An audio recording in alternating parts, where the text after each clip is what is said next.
শুক্রবার বা জুমার দিন, এই দিন সম্পর্কে কোরআন এবং হাদিস থেকে ঘেঁটে আমরা 14টা আমলের কথা একটা লম্বা বড় ভিডিওতে বলেছি। আজকে সেখান থেকে আমি সংক্ষেপ করে এই 14টার মধ্যে আবার অতি গুরুত্বপূর্ণ 5টা আমলের কথা বলবো ইনশাআল্লাহ। আসসালামু আলাইকুম এভরিওয়ান, আশা করি সবাই ভালো আছেন। তো আজকে আপনাদের সামনে একটা বিষয় নিয়ে আসলাম, সেটা হচ্ছে পবিত্র জুম্মার দিনের যে 5টি গুরুত্বপূর্ণ আমল রয়েছে। তো কথা না বাড়িয়ে চলুন শুরু করা যাক। তার আগে ছোট্ট একটা রিকোয়েস্ট থাকবে, যদি আপনারা আমার চ্যানেলটি সাবস্ক্রাইব না করে থাকেন অবশ্যই সাবস্ক্রাইব করবেন, ভালোবেসে।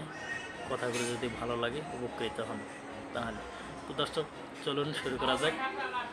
প্রিয় শাইখ আহমদুল্লাহ যে 5টি আমলের কথা উল্লেখ করেছেন আমরা শুনে আসি। বৃহস্পতিবার সন্ধ্যা থেকে শুক্রবার শুরু হয়ে যায়।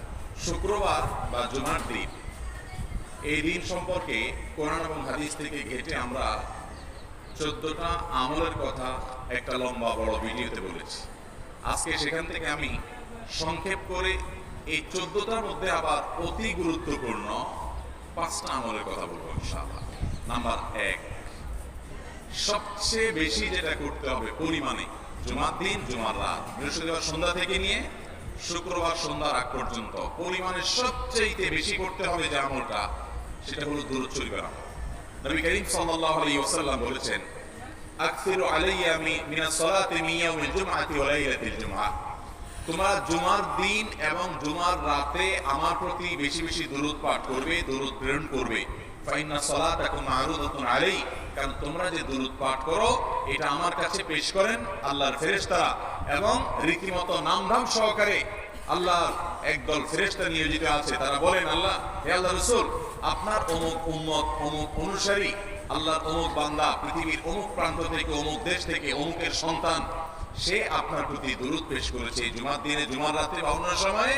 এটা নবী করিম সাল্লাল্লাহু আলাইহি ওয়াসাল্লামের কাছে রিপোর্ট দেওয়া হয় আল্লাহর নিযুক্ত ফেরেশতাদের মাধ্যমে। এই জন্য শুক্রবার দিন এবং রাত, অর্থাৎ বৃহস্পতিবার সন্ধ্যা থেকে নিয়ে শুক্রবার সন্ধ্যা পর্যন্ত এই 24 ঘন্টার মধ্যে নবী করিম সাল্লাল্লাহু আলাইহি ওয়াসাল্লামের ভাষ্য খেয়াল করেন, আকসিরু আলাই। ওলামায়ে কেরাম জানেন, নবী আলাইহিস সালাম সাধারণত কোনো আমল পরিমাণে বেশি করতে বলতেন না। পরিমাণে বেশি করতে বলার মতো আমল খুব কম ইসলামে। গোটা কোরআন যদি খোলেন আপনি, পরিমাণে অধিক করতে বলা হয়েছে এরকম আমল খুব বেশি পাবেন না। তোমরা বেশি বেশি করে নামাজ পড়ো, বেশি বেশি করে রোজা রাখো, এরকম কথা কোরআন হাদিসে নাই। অবশ্যই একজন ইমানদার 5 ওয়াক্ত ফরজ নামাজের পাশাপাশি অধিক পরিমাণে নফল নামাজও পড়বেন, সেটা ভিন্ন কথা। কিন্তু কোরআনে বেশি পরিমাণে আল্লাহর জিকির করার কথা বলা হয়েছে। আর নবী করিম সাল্লাল্লাহু আলাইহি ওয়াসাল্লাম বৃহস্পতিবার সন্ধ্যা শুরু হলে শুক্রবার সন্ধ্যার আগ পর্যন্ত বেশি পরিমাণে করতে বলেছেন যে কাজটা, সেটা হলো দুরূদ শরীফের আমল।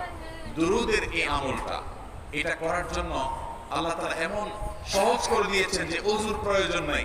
আপনার ওযু নাই, তারপর আপনি দুরূদ পাঠ করতে পারবেন।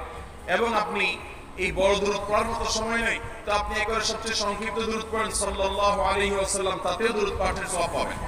আমলটা করব তো ইনশাআল্লাহ। নাম্বার 1। নাম্বার 2, জুমার দিন উপলক্ষে অন্য যে কোনো দিনের চাইতে জুমার দিন অর্থাৎ শুক্রবারের ফজর নামাজ পুরুষরা মসজিদে জামাতের সাথে পড়বেন।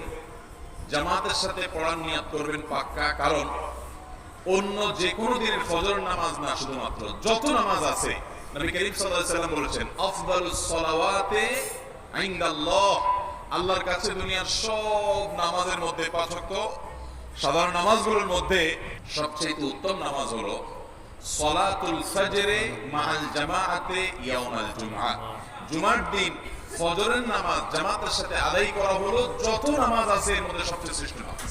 ভাইরা আমার, প্রত্যেক বৃহস্পতিবার আসলে সন্ধ্যার সময় প্রতিজ্ঞা করব, সপ্তাহের অন্য দিন যদি আমার ত্রুটি বিচ্যুতি হয়ও আমি সেটাকে কারেকশন করার চেষ্টা করব, কিন্তু শুক্রবার ফজরটা পুরুষ হিসাবে আমি জামাতের সাথে পড়বই পড়বো। তার জন্য রাতে আগে আগে শোবো, ডাবল ট্রিপল অ্যালার্ম দিয়ে শোবো, অন্য নামাজি বন্ধুকে বলবো ফোন দিয়ে ডেকে দিবি, একে অন্যের সহযোগিতা করব, কিন্তু ফজরের নামাজ জুমার দিন ছাড়বো না ইনশাআল্লাহ। 3 নম্বর আমল হলো সূরা কাহফ পড়বো। যারা কোরআন পড়তে পারেন না তারা শুনবেন, আর যারা পড়তে পারেন তারা নিজে পড়বেন। সূরা কাহফ যদি জুমার দিন কেউ পড়ে, নবী করিম সাল্লাল্লাহু আলাইহি ওয়াসাল্লাম বলেছেন এই সূরাটা তার জন্য নূর হবে, নূর, আলো আল্লাহর তরফ থেকে। কিয়ামতের ময়দানে ভয়াবহ গুটগুট অন্ধকার হবে। কিয়ামতের একটা ভয়াবহ শাস্তি হলো অন্ধকারের শাস্তি। ভাইরা আমার, অন্ধকারের শাস্তি মানে এমন ভয়াবহ অন্ধকার হবে যে দুনিয়ার অন্ধকারের সাথে কোনো তুলনাযোগ্য নয়। সেই ভয়াবহ অন্ধকারে কিছু আমল আছে যে আমলগুলো মানুষের ওই অন্ধকারের মধ্যে আলোর কাজ দিবে। এর মধ্যে একটা হলো এই সূরা কাহফ। অন্য অনেক ওলামা একরাম বলেছেন এর ব্যাখ্যা হলো সূরা কাহফ যদি কেউ এক বৃহস্পতিবারে পড়ে, পরের বৃহস্পতিবার পর্যন্ত, এক শুক্রবারে যদি পড়ে, পরের শুক্রবার আগ পর্যন্ত পুরো সপ্তাহব্যাপী তার ভিতরে নূর, ঈমানের নূর, তাকওয়ার নূর, ইলমের নূর, আমলের নূর, ভালো মানুষ হওয়ার নূর তার ভিতরে আল্লাহ তাআলা সৃষ্টি করে দিবেন। তো নবী সাল্লাল্লাহু আলাইহি ওয়াসাল্লাম বলেছেন সূরা কাহফের প্রথম 10 আয়াত যদি কেউ মুখস্থ করে, তো এই ব্যক্তিকে আল্লাহ রাব্বুল আলামিন এবং যদি তেলাওয়াত করে, এই ব্যক্তিকে আমলের মাধ্যমে দাজ্জালের ফিতনা থেকে আল্লাহ বাঁচিয়ে রাখবে। অতএব জুমার দিন প্রত্যেক শুক্রবারে সূরা কাহফ পড়ব তো ইনশাআল্লাহ। 4 নম্বর আমল হলো দুনিয়াতে যত ফজিলতপূর্ণ আমল আছে এর মধ্যে সবচেয়ে বেশি ফজিলতপূর্ণ আমল এটা। খুব সহজ আমল, খুব সহজ, প্রত্যেক শুক্রবার আমরা এটা করতে পারি। জুমার দিন আগে ঘুম থেকে উঠে উত্তম রূপে গোসল করে মসজিদে আগে আগে গিয়ে পায়ে হেঁটে গিয়ে সামনে ইমামের কাছাকাছি গিয়ে বসা, অনর্থক কথা কাজ না করা, তেলাওয়াত জিকির আজকারের মানজুল থেকে নামাজটা পড়ে বের হয়ে আসা, এই কাজ। এই কয়েকটা কাজ যদি করে তাহলে কাজ কয়টা হলো? আগে আগে ঘুম থেকে উঠা, ওই যে ফজর নামাজ জামাতের সাথে পড়া ইত্যাদি, গোসল করা উত্তম রূপে, আর পায়ে হেঁটে মসজিদে যাওয়া, বাহনে না চড়া। 4 নম্বর হলো ইমামের কাছাকাছি গিয়ে বসা, কোনো অনর্থক কাজ না করা। এই 4টা কাজ যদি কেউ জুমার দিনে করে, নবী করিম সাল্লাল্লাহু আলাইহি ওয়াসাল্লাম বলেছেন ওই ব্যক্তি বাসা থেকে মসজিদ পর্যন্ত যে আসলো, যতগুলো পা ফেলবে, যতগুলো স্টেপ ফেলবে, যতগুলো কদম দিবে, প্রতিটা কদমের বিনিময়ে আল্লাহ রাব্বুল আলামিন তার অ্যাকাউন্টে, তার আমলনামাতে 1 বছর রাত জেগে, সারা রাত জেগে তাহাজ্জুদ নামাজ পড়লে এবং 1 বছর সারা দিন, প্রত্যেকটা দিন পুরো বছর জুড়ে নফল রোজা রাখলে যে পরিমাণ সওয়াব পাইতো, 1 বছর নফল রোজা, 1 বছর রাত ভর জেগে তাহাজ্জুদের নামাজ পড়ার সওয়াব মাত্র একটা কদম ফেলার বিনিময়ে দিবে। চেষ্টা করবো না ইনশাআল্লাহ। 5 নম্বর এবং সর্বশেষ নম্বর, জুমার দিনে একটা সময় আছে দোয়া কবুল। দোয়া কবুলের যে সময়গুলো আছে এর ভিতরে অত্যন্ত ইম্পর্টেন্ট একটা সময় হলো জুমার দিন। শুক্রবারের একটা সময় সম্পর্কে নবী সাল্লাল্লাহু আলাইহি ওয়াসাল্লাম বলেছেন যে একটা সময় আছে শুক্রবারের, এই সময়ে বান্দা কোনো দোয়া করে আল্লাহ তাআলা ফিরিয়ে দেন না, কবুল করেন। কিন্তু সময়টাতে ঠিক কখন এটা হাদিসে নবী সাল্লাল্লাহু আলাইহি ওয়াসাল্লাম বলেন না, যাতে করে হয়তো আমরা সারা দিনই কম বেশি দোয়ার চেষ্টা করি। এই বিষয়ে মুহাদ্দিসগণ, হাদিস বিশ্লেষকগণ, পণ্ডিত ওলামায়ে কেরামগণ হাদিসের বিভিন্ন আকার ইঙ্গিতকে গবেষণা করে, অ্যানালাইসিস করে এক একজন এক এক সময়ের কথা বলেছেন। তবে বেশিরভাগ ইমাম, বেশিরভাগ পণ্ডিত ওলামায়ে কেরাম, বেশিরভাগ আপনার ইসলামিক স্কলারগণের বক্তব্য হলো যে এই সময়টা হলো জুমার দিনের শেষ প্রহর, আসরের পর থেকে নিয়ে সূর্য ওঠার আগ পর্যন্ত এই সময়টা। আমাদের আল্লাহর দিকে মনোনিবেশ করতে হবে দোয়ার জন্য বেশি বেশি। তাহলে শুক্রবারে 5 নম্বর আমরা হলো বেশি বেশি কি করবো ইনশাআল্লাহ? দোয়া, বেশি বেশি দোয়া করবেন, উঠতে বসতে চলতে ফিরতে। বিশেষভাবে সূর্য ডোবার আগের যে সময়টা শুক্রবার, অর্থাৎ দিনের শেষ সময়টা, বিশেষভাবে আল্লাহ তাআলার কাছে দোয়া করব। ঠিক আছে তো ইনশাআল্লাহ?